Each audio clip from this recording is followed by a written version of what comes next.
It's the Wonkhe Show. Policy Exchange says universities are flogging visas, not degrees. Could a flat rate levy and tougher language tests sort the problem? New student leaders are taking office. How should universities respond? And metascience goes mainstream. What on earth does that mean? It's all coming up. Some of it's got to do with underfunding and just the challenges that young people face today in general around living costs, but also, the rise of anxiety and mental health challenges. So welcome back to the Wonkhe Show, your weekly way into this week's higher education news, policy and analysis.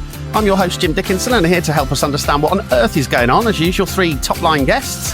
In Manchester, on the world-famous Oxford Road, Duncan Ivison is President and Vice-Chancellor at the University of Manchester. Duncan, your highlight of the week, please. We're having our staff awards today, which is a pretty special event at the university. Looking forward to that. Cracking stuff. Love that. Love those events. In the Cotswolds, Vicki Stott is Chief Exec at the QAA. Vicki, your highlight of the week, please. Hasn't happened yet, but it's going to happen on Saturday when I'm going with my partner's daughter to the Bristol Tattoo Convention. Something I've always wanted to do. Well, there you go. Details of that in the show notes. And in Monmouth this week, Debbie McVitty is editor at Wonkhe. Debbie, your highlight of the week, please. Well, I've got a good one this week, actually, for once. On Monday, I went to my hometown, Belfast, where I did my undergrad, in fact, and saw Alanis Morissette in concert in Ormeau Park. And although it wasn't my wedding day, ironically, it was raining. Hey! Yes, right now. So we start this week with immigration. Everyone's favourite Tufton Street think tank, Policy Exchange, has published a thing on international students. Debbie, what does it say? Well, yes, the headline of this report its title is Education, Not Immigration. And the central kind of conceit of it is that expressing a concern that study in the UK is becoming a route to work and settlement rather than simply for the pursuit of education and then the going home and then the applying of those skills in other contexts. Now, obviously, different people will have different views about A, whether that is actually true, and B, whether even if it were true, how big a deal that is. But for the author of this report and for Policy Exchange more generally, and the kind of the sorts of people that kind of hang around in that milieu, it is a very big deal.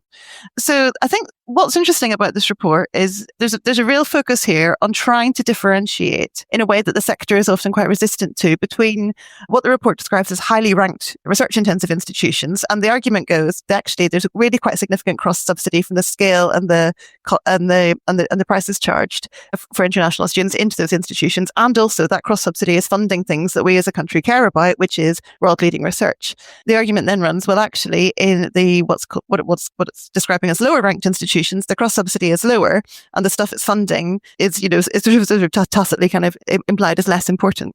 The key recommendations are to restrict the graduate route to research degree holders only, to increase the standards for English language required of international students, and critically, don't allow higher education institutions to administer that test and award their own kind of certifications.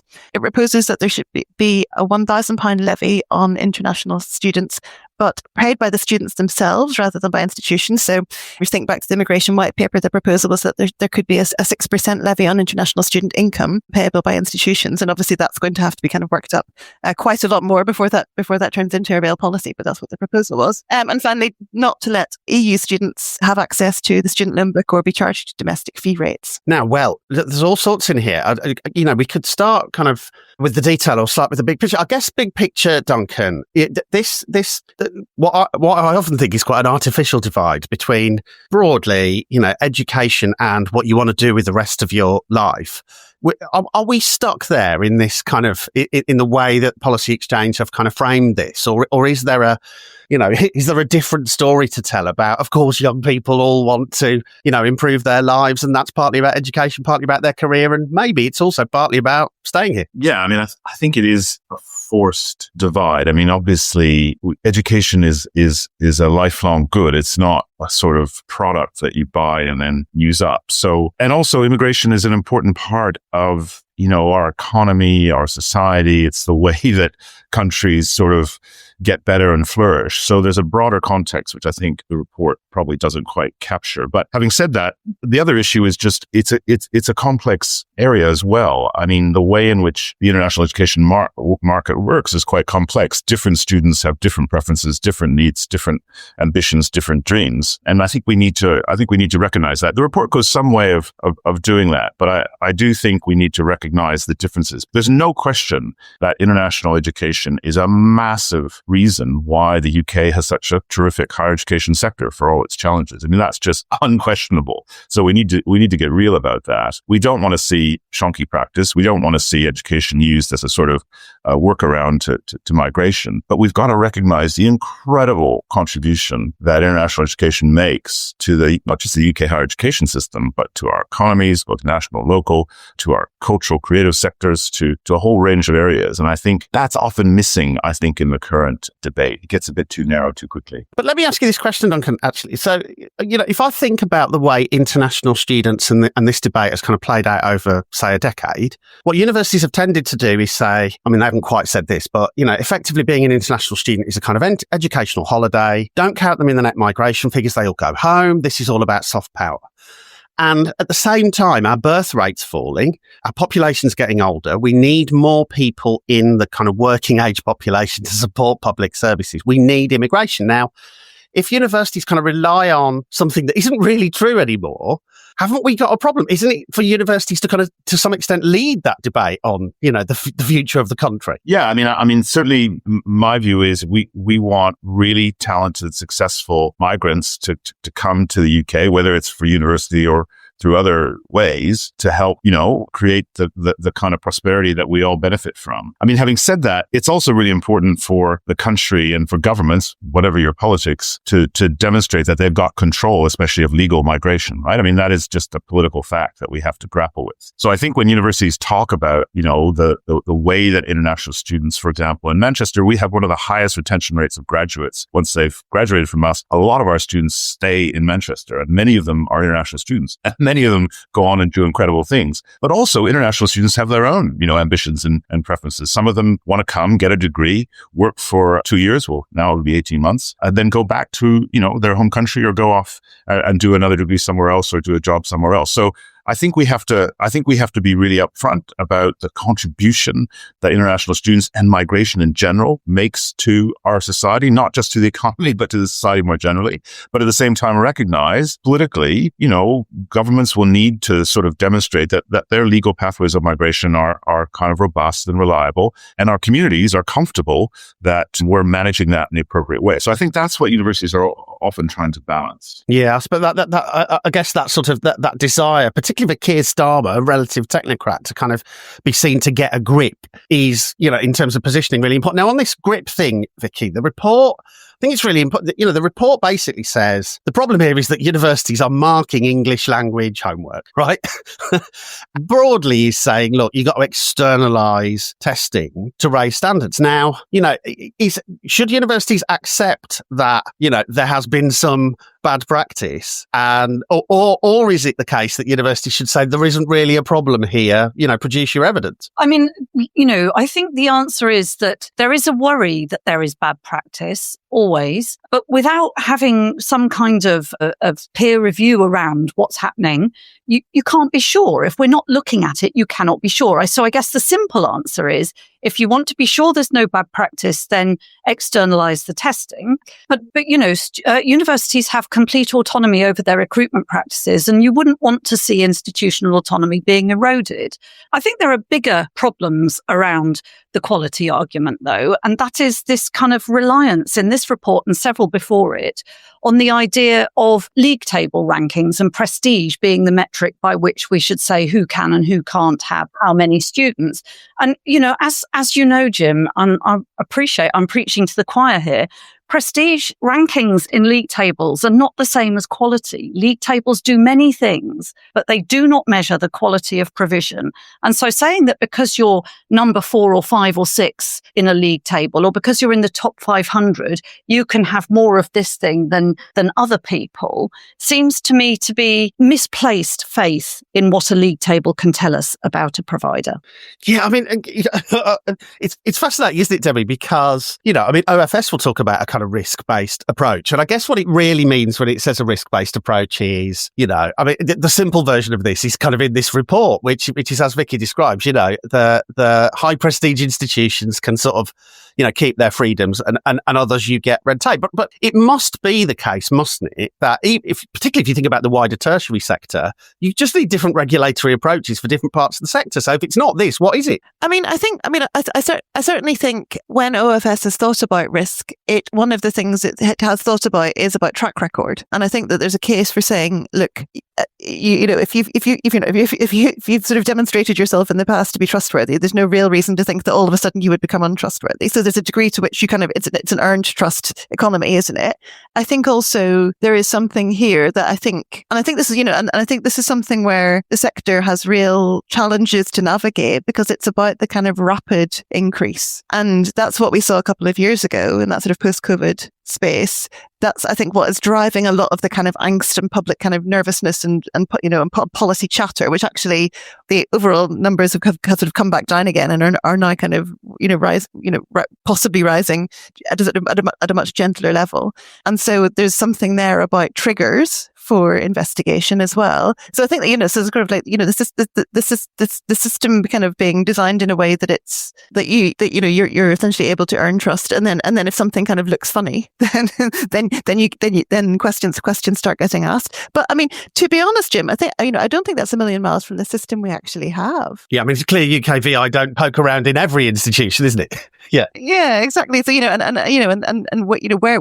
there's something kind of that appears to be a little bit off, UKVI will come and ask some questions. And I mean, and there's definitely an argument about whether that's too intrusive and whether it's sufficiently transparent and whether it's kind of grounded in fair reasoning that is visible to the providers and all the rest of it. But I mean, that's essentially the kind of the world we're working in.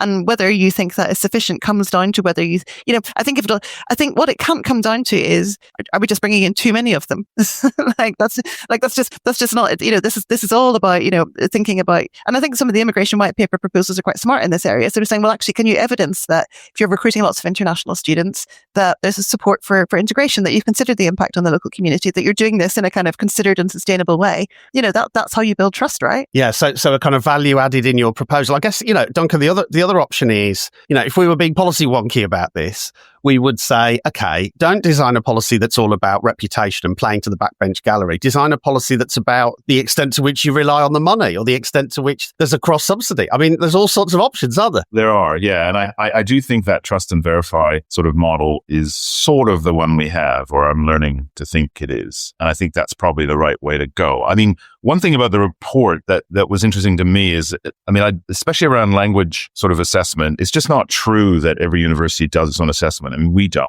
rule. There's a lot of, our English language standards are, above all the minimum standards, even some of them proposed in the report. So there's a lot of variation in the sector that we have to, get clear about. So I think the report's less helpful on that particular matter than I think it probably should be. I think there is there is shonky practice going on, I think, in the sector, and we should be honest about that. It should be called out and it should be stopped. And I think that's where the OFS and other regulatory bodies have a role to play. And I think the sector shouldn't be shy about that. I mean, sometimes we might sort of hide behind our sector bodies and not want to really admit that, but I think we've got to be honest about it. But at the end of the day, international education, as I said earlier, plays a huge role in the success of higher education in the UK, as it does more generally in the country. And we shouldn't shy away from that. We should understand it, make sure we're explaining it. I think people deserve explanations about, what contributions are being made by our national students and by institutions who are investing in research in the way that they do. And, that's on the sector, but it's also, I think, on our regulator and on the government of the day to really make that clear to people. Here's a question for you though, Duncan, right? So back in 2019, I think it was, when, just before the pandemic and Boris gets re-elected and we're a buccaneering trading nation all around the world and the graduate route gets reintroduced, and famously, I've written about this about 30 times on the site, famously the Home Office's risk assessment, the impact assessment, was pretty much place blind, right? Inflows, outflows, looks at the whole country and so on, and actually never clocked and never thought about what happens if there's a clustering effect or there's tons of international students in one city and hardly any in others, housing, blah, blah, blah, blah, blah. If the graduate route kind of tightens again and it gets much more kind of hostile and that impacts, you and ManMet and so on. What kind of happens to sort of regional skills pipelines, the kind of stuff we talk about in other items on the podcast? Yeah, I mean, it's a real risk. And right now, if we go to 18 months, don't forget, that'll be less than what's currently on offer in Canada and Australia, and to a different extent in the US, among the other things that are happening in those countries. So that's automatically going to differentiate us. And we know that, roughly a third of international students think about that when they're making their decisions about where they're going to study. So it's not trivial. I mean, I understand why the government's done it. But yeah, I mean, certainly in the Greater Manchester region, one of the biggest challenges we've got is building the skills base for what is now a growing economy, and an economy that's getting more complex in a good way. More highly skilled jobs are being generated, more innovation, more, development is going on in our region, in our city in particular. And, skills is probably the number one thing that people talk to me about in the business community and in the local sort of council conversations. So there is a genuine risk that if this government is all about growth, then some of the things they're doing in the white paper, a number of things they're doing in the white paper, are completely they're going to undermine that. Vicki, the kind of wider question I think about the language thing is, if I think about quality, and I'm talking to people about, kind of program quality or institutional quality and so on, people are often talking about provision. And what they're really rarely talking about is, that bit where you're supposed to, if you have control of admissions, determine whether or not someone can really succeed on the program. Do you think that's a problem? Because in one way, I think you could read this as, DFE is nowhere to be seen. And there's a huge allegation here that universities are no longer properly assessing whether someone can benefit from or succeed on a program. And it's an allegation that feels at this point no one is kind of fighting. I think it's a really interesting question, Jim. But what worries me about all of these ideas in a way is how little evidence there is to support them. So, it may well be that people aren't properly assessing whether international students have the capacity or the support that they need to succeed beyond their language skills. But where's the evidence for that? It may well be that students staying on the graduate visa and taking jobs is a problem for local employment, but there's no evidence for that. It could be that, students staying on the international route, as you say, cluster and support and cause problems in housing locally, or conversely, that they support delivery of the local skills agenda. But there's no evidence.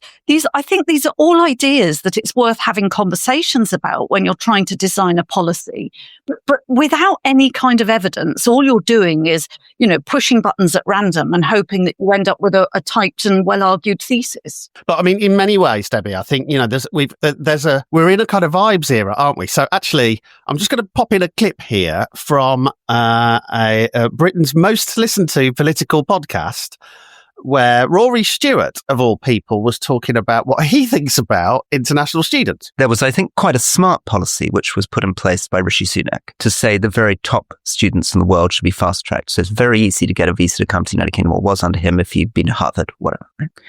That isn't quite the same as what I see, unfortunately, when I go often to graduation ceremonies for some British universities that are not in the top tier. Often they are actually universities that have been really struggling in terms of student numbers, financial viability, and are bringing in a very, very large number of not particularly top-notch students. From China? No. I mean, an enormous number. The last graduation I went to had actually come from Nigeria. And as far as I could tell, they actually only did a few weeks of study in the United Kingdom. They were an incredibly important revenue stream. They got to go back and say that they had a degree from this university. I was not certain that they were top flight students. I was not certain they were making a huge contribution to the British economy. And I was a bit worried that actually what we've got here is a system where we're not funding our universities properly. So we're forcing to bring in people who may not actually be making a huge contribution. I've said a few weeks ago, and we said yesterday on the main episode that, we thought there wasn't this sort of national story. Part of the national story for Britain, I think, is that this is a place to welcome the brightest, the best brains around the world. And at a time, for example, when Donald Trump is whacking the intellectual elite and the arts and humanities and top universities and undermining their reputation, we should be trying to get those people to come here.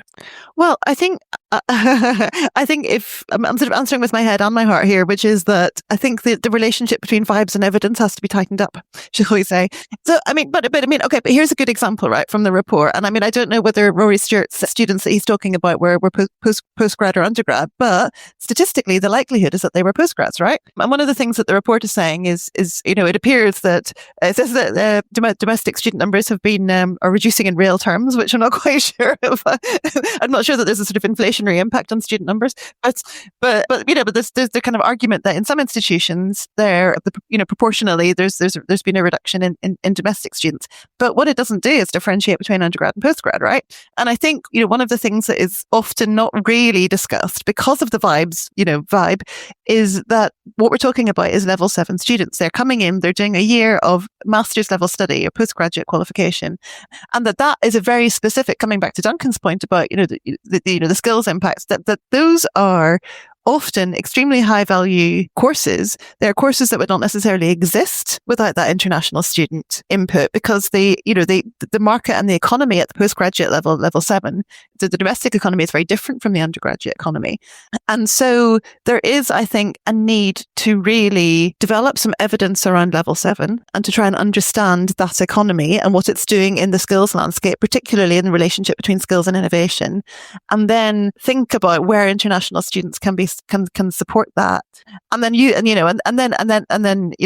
ideally kind of then sort of saying, well, look, actually the sorts of judgments that you might bring to bear in this vibes-based way about, what's going on with students, you're thinking about it in terms of this kind of world of undergraduate provision, which is different, actually. It's just a different thing from what's actually going on here. Actually, Duncan, I think that creates one more question, right? Which is, one of the things we often talk about in the franchising debate is, you can talk about widening access, you can talk about the cross-subsidy and so on, but actually one of the things that sticks out like a sore thumb is the sheer volume of students that are on pretty cheap to teach, boilerplate business studies courses. Now, the big increase in international PGT, bits of it are about, innovation and skills and people going on to do PGR and so on and so on.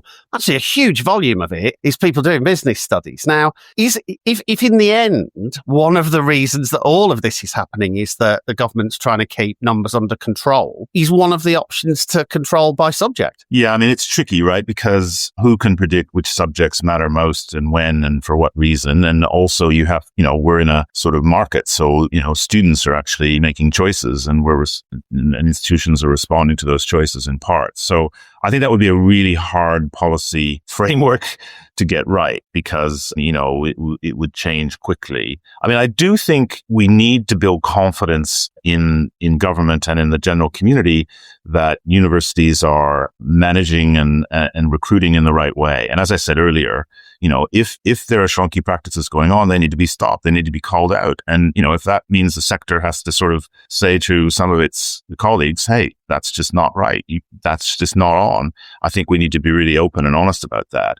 I mean, the other thing, just on the point about evidence, which I think is a really good one. I mean, we have lots of evidence actually about what people think about international students, what people think about the contribution that universities are making in their local communities. And it always maybe it shouldn't surprise me, but people just don't sort of pay attention to it. I mean, we poll people in Manchester, for example, about what they think about international students. We poll people about what they think about our graduates. There's lots of, the Russell Group during the graduate visa debate. I wasn't here then, but I've seen it, did some really nice work as well. So we kind of know what the community thinks in general about these things. And we know that when they get nervous, it's when they feel as though there's no sort of rationale or there's no clear framework around what we're doing when it comes to student intake and student recruitment. And we just need to be really open and transparent about that. And, that's both on the sector, I think, and on the government. Right, let's see who's been blogging for us this week.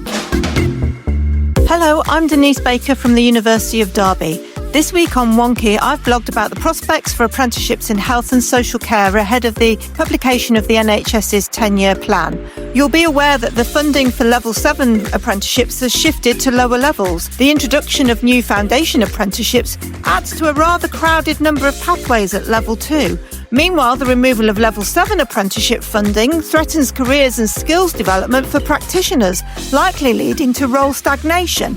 Research published by the University of Derby and University Alliance identified what's working well and what needs to be improved in delivering degree apprenticeships. Ultimately, I'm arguing that those in higher education and the NHS must continue to make the case to policymakers for healthcare apprenticeships at all levels. So please read the blog, add your comments and join in the debate.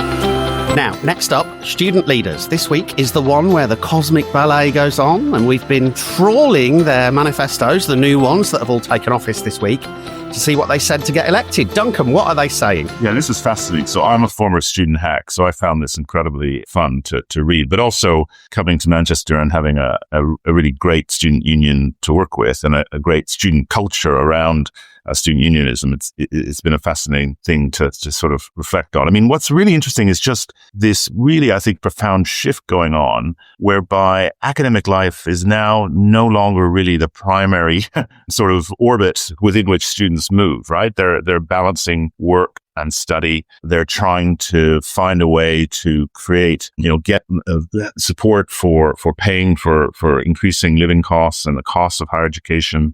A lot of the SU sort of manifestos and candidates are talking about better services from universities, more financial support, more help with employability, better student experience in general. There's, fascinating, and this is true here at Manchester as well. A lot of students want us to do a better job of helping them learn. And, there's an interesting challenge there for our institutions to think, hang on, are we actually focused enough on the student experience than perhaps we have been in the past? There's a lot of, I think, demand as well for greater, not surprisingly, maybe greater transparency and decision-making. I think the role of student voice has probably never been more important. But I think the big message for me is just this kind of shift now in that for a lot of our students, university is just one of the many things they do over the course of the day. And for some of my colleagues, that is very confronting, right? I mean, they think, hey, you're in my classroom, you're doing my course, you're focused on Aristotle this semester, not on your part-time job down at the Academy 2 or whatever. So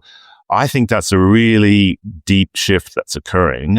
Some of it's got to do with underfunding and just the challenges that young people face today in general around living costs, but also, the rise of anxiety and mental health challenges. So I think this is a really big challenge for the sector, and we've really got to grapple with it. It's something actually I'm talking a lot about with our student leaders. So really, really interesting set of sort of themes that have come out of the most recent student union elections. Funnily enough, Debbie, I was talking to a new student leader this week, who shall be named, who said that when they were an ambassador for the university, for an open day, someone in marketing had said, can you sort of sketch out, what an average week is like for students? And she'd sketched it out, and then they very much deliberately did not use it, right? Because it kind of consisted on, well, maybe I'll try and read a PDF on my phone on the bus, and then, I've got to go to my shift at work and blah, blah, blah, blah. And broadly, what the marketing person wanted was, yes, and then I sit at my desk and I study for 4 hours and so on. But I mean, one of the things that really came through, I think, certainly for me and Mac reading them this year was, if Duncan's right, and I think he is, there's a whole range of things that people would like, support with and so on. Is it even possible for universities, even if they had the money, to influence all of these things? Have universities kind of backed themselves into this sunshine indoors, we'll do everything corner? Yeah, well, there's something there, I think, it's about the sort of, I guess, sort of simplistic presentation of student life that is really worth everybody thinking a bit more about. But that kind of, I think this is a trend that we've been sort of seeing as, and essentially what we're talking about is the erosion of public services and living standards that have left universities being the kind of last body standing that can scoop up some of these sort of broader lived experience challenges, as well as, I think, with the effect of COVID, I suppose there's probably nicer ways to put this, but students just aren't as grown up as they used to be, right? The ones that are coming straight from school. So there's a bit of, we just need a bit more hand holding. That is an expectation. That doesn't necessarily mean that makes it university's responsibility, but it does, to be kind of really pragmatic about it. There's if you need students to be successful, you need to be able to continue to recruit students, and for the kind of response from students not to be, I was left hanging out to dry without all the kind of support that I needed. So I think there's two things here. One is about being really thoughtful about, what's a priority, and really kind of thinking about what the framework for making that decision is, because, obviously the resource isn't endless, and there continues to be much less of it. Jim, you've said kind of frequently and at length about the value of doing things differently, right? About sort of saying, this is not, universities cannot do things for students. I gave a talk earlier in the week to an institution that is trying to really think about how it develops its co-curricular offer in a really systematic and a way that builds student agency. And the kind of point I made was, back in the day we did things to students, and then we did things for students when fees went up. Now we're entering an area where it's about saying, well, how do we do things with students, or enable students to do things on their own behalf? And that's the space that I think that universities are going to be getting into. And there's already loads of that really good stuff going on, but it's thinking about putting resource into the enablement of student activity that can then scale, perhaps, rather than the delivery of stuff to students. Vicki, one of the things that we sort of noticed, and actually I didn't put much of that in the blog this week, actually, but did talk about it in last year's. There's a kind of trend where, almost by definition, it must be the case that on some programs in some institutions, quality is getting worse. This is what happens when you reduce the unit of resource. But one of the things that neither me nor Mac can escape, given we sort of know the quality code or, the kind of B conditions in England like the back of our hand, is we'll look at a pledge from a student officer and think, well, that's a minimum standard. That's not an improvement. That's a breach. They should be submitting a group complaint, blah, blah, blah. Are we at risk of kind of sleepwalking into falling below the kind of minimum standards? Because in those scenarios, given, you can't do quality enhancement anymore, because quality enhancement depends on the assumption that everything is good and we're trying to make it even better. Yeah, absolutely. I think there is a real risk that as resources become tighter and tighter, and on both sides of the kind of student provider table, resources are getting tighter and tighter, right? There is a real risk that affects quality as offered and as experienced. And I think there's a problem with doing enhancement or doing things with students, or kind of empowering students to have greater input in student voice in institutional decision making, when traditionally academic regulations and student life tend to meet in a fairly clashing and confronting way. And I don't think this is new, right? I was a student in 1989. I had my first child at university. I was studying, funnily enough, philosophy at Manchester. And the academic regulations then simply were not set up in a way that it was easy for somebody who'd recently given birth to do an exam. And that took some sorting out. I think, the idea that students have conflicting calls on their time and find it increasingly difficult to participate in both their studies and in the organizational quality aspects of their institution. It's got bigger, but it's not a new problem. And I think the real problem is that we're kind of now used to the slogan that we do nothing about you without you. We take no decisions about you without you. But unless we're making our decision-making processes and our quality processes really accessible to our students, then what we're doing is offering them an opportunity to witness decision-making rather than participate in quality systems, right?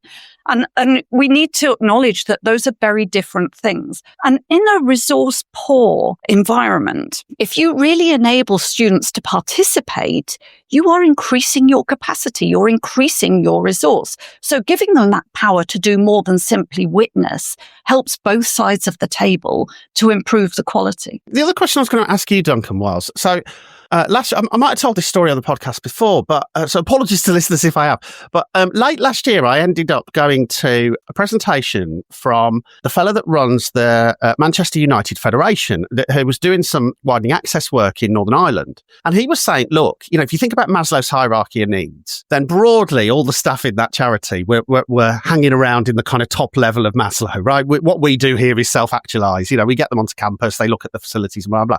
But he was saying that they'd worked out that, in the cost of living crisis, what they really had to do was start doing work further down in Maslow, right? They had to start focusing on belonging and whether those students were warm and whether they were still hungry and so on. And it seems to me that in the end, therefore, universities end up with two choices. If their key beneficiaries, are not there on the top, are not able to benefit from the top layer of Maslow, either universities kind of reach further down and do lots of work on belonging and cost of living and mental health and so on, or they say, this cannot be for us to do on the funding you give us. This is for the rest of the state to step in.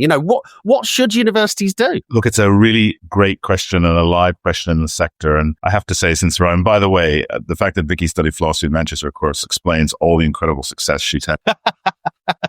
It's her genius entirely. But look, and I have to say, coming back to the UK after 30 years, I find it extraordinary that the work that universities do in this country around student living costs and around student support. In Manchester, for example, the universities have teamed up to provide acute mental health crisis provision that is, second to none, sector leading. It's really impressive, but it is under enormous pressure now. And the thing I was going to mention is, don't forget, the OFS keeps sort of piling on expectations and standards onto the sector in some of these areas as well. So often our conditions are increasingly linked to our ability to do these things. So there's no question that it's under strain, because if we're expected to provide, as you, Jim, in your terms, to reach down now and into those other kinds of needs and challenges that our students face. And I think most of us see the importance of that, because our students are much more diverse. We're recruiting, and it's a good thing, students from much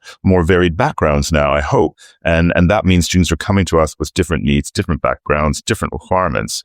I don't think there's much option but for us to do it, but it's under enormous strain. And certainly, there have been conversations with other, vice chancellors and whatnot over the past year, where many of them said, look, we're just not going to be able to do this in the forthcoming years because of the fiscal situation their institutions are in. Or, and this is another option, and this is what we've done in Manchester, we're just going to have to find a way to do this together, right? We're just, the idea that one institution can provide all of these things is just unrealistic. And I'm a big believer in the sector having to self-organize, preferably before the government forces us to, in so many different dimensions. And this is an area where I think we just need to collaborate much more deeply and much more systematically. Debbie, one final question on this. So again, I was talking to someone this week who, because I think, Vicki makes a series of good points, right, about students as partners. And you've certainly done some fascinating work on students as partners over the years. A student leader who was broadly saying, look, they're very much being kept at arm's length over a institutional change process. Broadly, they're not in the room. They're not really allowed to ask questions. As and when the university has worked out who it's making voluntarily redundant, there will be a conversation with the students' union about communicating it. Now, there are real tensions, aren't there? And real kind of potential legal risks, I guess, with involving student leaders in some of these really crunchy change processes that are coming. So should universities take the risk or not? I think that this isn't you, Jim. I think this happens in universities too, that what you've just done is, this is a sort of paradigmatic, category slippage between change process and redundancy process there, that, and I would absolutely say, you should be building your change agendas with students from the get-go, right? Because you need to think about how do you change the operating model. One of the consequences of that is that there may be some staff restructures and redundancies. And, I think at the sort of very high level, it's probably working through with students what those student unions want, what those impacts might be.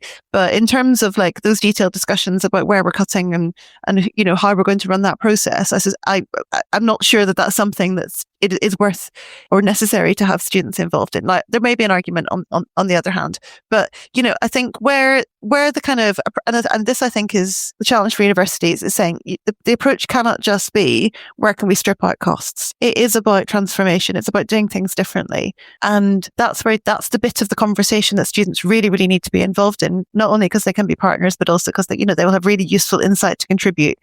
When it's about, people's lives and people losing their jobs and having their jobs, changed in different ways, that feels like a level of expertise and responsibility that may not be particularly useful for students to be in. There may be contexts in which, that judgment could be made differently, but that would be my kind of approach to it, I think, on the face of it. Now, finally, metascience. The government has a new metascience unit. Vicki, what is metascience? Jim, when I saw that you'd given me this segment to introduce, my first thought was, why do you hate me?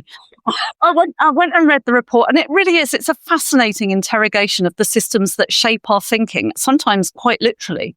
The report is a landmark moment. It's part audit, part manifesto. It asks whether our research ecosystem is optimized for truth or simply for publishability. Are we really funding the very best ideas, or are we just funding the best grant writers? And are peer reviews a quality filter, or are they a bottleneck? These are certainly questions that resonate with my research active peers. And Wonkhe have called it metascience's coming of age. If this is adulthood, what kind of grown-up is UK science becoming? Is it a responsible steward of public knowledge? Or is it something that reads much more like a slightly chaotic academic flatshare with too many metrics and not enough replication? I think the report was surprisingly written in wonderfully accessible language, and it gives us some super interesting data about the discipline of metascience, or the disciplines of metascience, and why it shouldn't be forced into becoming a discipline in its own right. I was particularly struck by the characterization of the social contract between science and society being fundamentally fractured by controversies around things like bovine spongiform encephalitis, which seems a long time ago now, genomic alteration of crops, and ethical questions around who funds science. And it seems as though the metascience unit is really creating serious conversations about how do we do science better? How do we become less bureaucratic, more affordable, and critically much more reproducible? Do you know what? Actually, I have read the report. I was reading it last night, and it's actually one of those reports. I think you're right, Vicki. It's really interesting because it makes you think about a lot more than the kind of headline title on the front page. So look, Debbie, one of the things I was going to ask you was, interestingly, I think this idea of kind of distributed peer review, is very much in there, right? This is a good thing. This is the sort of thing that should, crowdsourcing and so on and so on. But we've also had a report this week that critiques what happens when, for example, in the kind of academic freedom and freedom of speech debate, what happens when, you kind of leave things to the crowd, Alice Sullivan's second report, discussing academic freedom broadly is worried about what happens when you kind of leave things to the crowd, particularly in an environment where, for example, gender critical views might not be very popular. So where does crowdsourcing kind of fit in all of this? And when does it lead to just, Booty McBoatface? I mean, what I think, but this is why we do metascience, right? So that we can kind of understand how these things work and put structures in place to deliver the goods and manage the risks. And I think, the difference between, and I think, obviously we're probably not going to get deep into Alice Sullivan's critique of academic freedom, the sort of the detail of it. But I think one of the kind of things that happens in that space is a sort of Wild West unstructured piling on and the sort of proliferation of kind of small viewpoints turning into big viewpoints that then have the effect of a chilling effect or tending towards a particular norm that some people then find themselves outside of. I think something like distributed peer review is about thinking about how could you how can you sort of create that control process and then what weight do you give it then in the judgments that you're making. So I think it's fundamentally two quite different things, because if you get it right, the kind of the value of metascience is about sort of saying how can we distill the wisdom of crowds without creating a sort of a crowd, without that kind of reversion to the norm, Duncan, I guess, one of the specific things I thought was kind of interesting is this thing about program managers rejecting more bids all on their own. Where does all of that fit with the kind of, the Haldane principle from where you're sat? Yeah, I was on the board of the Australian Research Council and had a lot to do with various attempts to try out new ways of assessing grants more speedily and in a more sort of transparent way at the same time. And they are hard things to reconcile. We know, and there's this other, and I found this fascinating in the report, there's this other deeper question that's out there now, which is, has science stalled, right? Like, is there, and maybe it's posed at too high a level, but there's a feeling that given all the people who are doing science, given all the funding going into science, I just use science now in the German sense of all kinds of research, has it stalled? And is it partly because we're rewarding grant writers, as said earlier, rather than actually new ideas? And given the role of the track record in most of our funding council sort of weightings and assessments, I think there's some merit to asking that question in a really hard, open way. Are we allowing enough novelty to break through the system? So on the one hand, we've got gargantuan bureaucracies now in place to manage our research sort of system. We've got more people than ever before applying for grants. And in part, that's because they're being motivated and driven to do so by what, the universities are encouraging them to do. Yet, are we getting the best outcome from that? How do we speed that up? How do we make it more transparent? You can use expressions of interest that administrators then sort of quickly do a quick scan on and do a first call on and then hand on to reviewers. So I think it's really tricky. I do think the value of this report, though, and the value of metascience more generally is to just get some new thinking injected into the research system that, otherwise might not happen from the councils and funders themselves, or indeed from the universities themselves in a sort of funny way. But I really welcome it. I think we do need to ask some hard questions, because I know our research community is really unhappy with the state of the sort of research enterprise in terms of how we're funded and how those programs work. On the train, because it's now the summer, so boarding around the country, talking to new student leaders.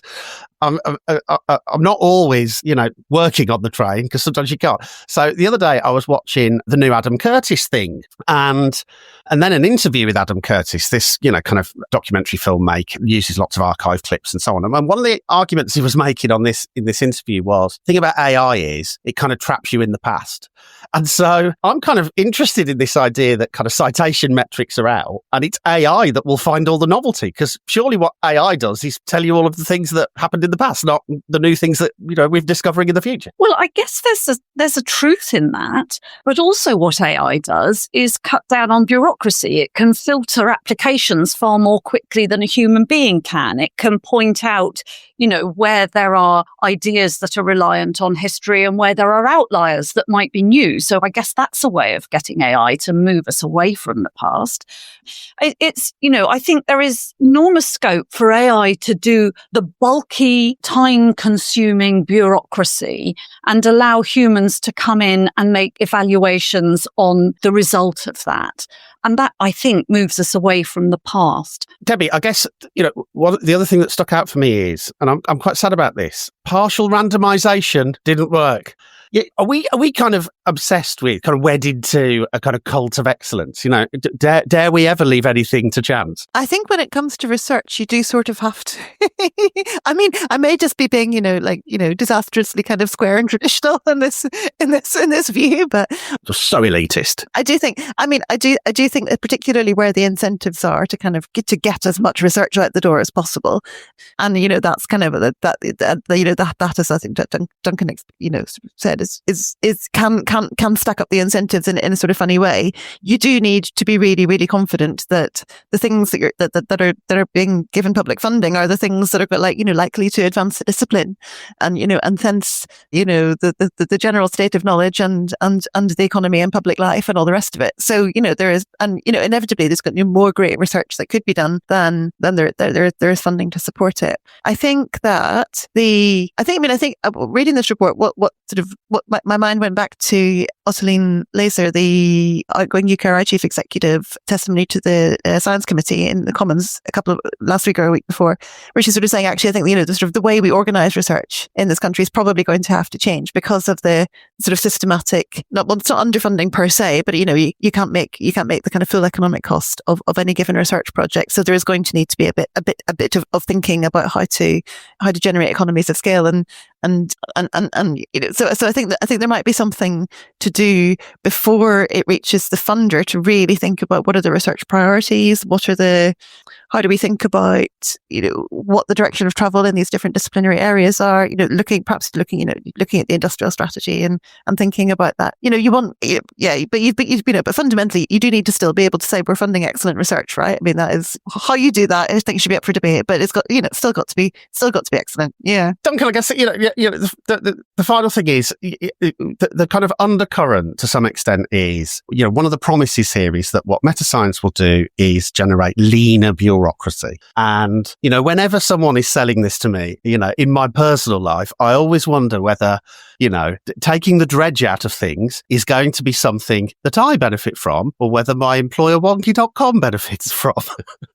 If there are savings, will they flow back to universities, or is that going to help Rachel Reeves? Yeah, no, history tells us that's not a likely prospect. But being a Vice Chancellor now, telling my own community, I want to make life less drudgery for you, I feel the challenge. Look, as I said, I don't think there's a lot of financial savings necessarily to be made when we think about the report's sort of summary or its outcomes. But I think there's a lot of benefit to thinking hard about how we sort of manage the research process and how we create a way to preserve the possibility for novelty to emerge in the way that really moves science and research along and also benefits the community and also gets the community excited about research and so they can see the value of it. So I don't think the best way to justify this kind of work is it's going to deliver a whole bunch of savings, which we can then plow back into research. I think it's about how it improves the quality and dynamism of the research system and gives our researchers a reason to